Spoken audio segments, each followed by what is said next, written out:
this is Nick from Elite Outdoor Fitness. This video is about the power of LSD training, long, slow distance. For the most part, if you join a company or whatever and you they say, or a running group, they'll say, make sure you get your LSD session in, get your long, slow run in each week. And for the most part, that's exactly what people do. And then they find themselves after a period of time of going, bloody hell, it's mind-numbingly boring, and then they start to lose strength, and they start to lose speed, they start to lose capacity.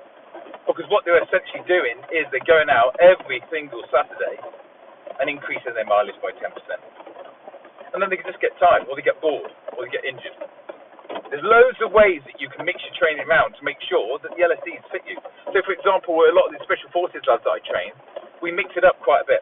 Because you get lads that are very strong, crossfitters, strength lads, running up to 6-7 miles or not at all or whatever, and then I'm expected to lengthen their muscles and get them running up to 22 miles. And it doesn't work very well. So they need a mixture of maybe bike work or hill walking or running, so that I can get them comfortable up to 14 or 16 miles. You can play around with your LSDs by introducing elevation or half marathon, 10k, 5k paces within that as well. That's still an LSD run. Even when you're doing the elevation, you can start to increase the elevation, and what you'll find is you're walking most of the elevation to stay within zone 2, or maybe the bottom end of the efficiency zone, so that overall you are working in zone 2. That's absolutely fine, because then months later you'll be able to run that elevation, the same kind of elevation, if not more, and you'll still be in the blue zone, so that you've increased your capacity by getting your heart rate to work less. The efforts and the speed work that are in there, that's a good introduction. That's the evolution of an LSD, not just long and slow distance.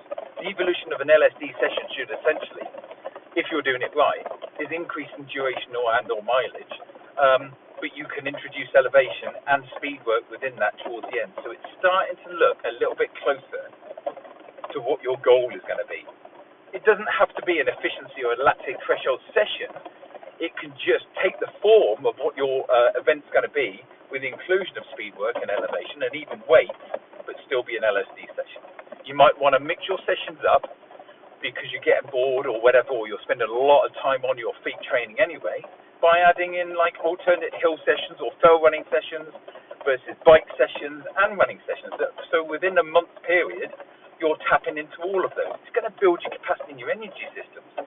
Maybe even fasting work. With fasting, you can successfully achieve a 20-mile kind of efficiency that you get at a metabolic rate by only running 15 or 16 miles with fasting.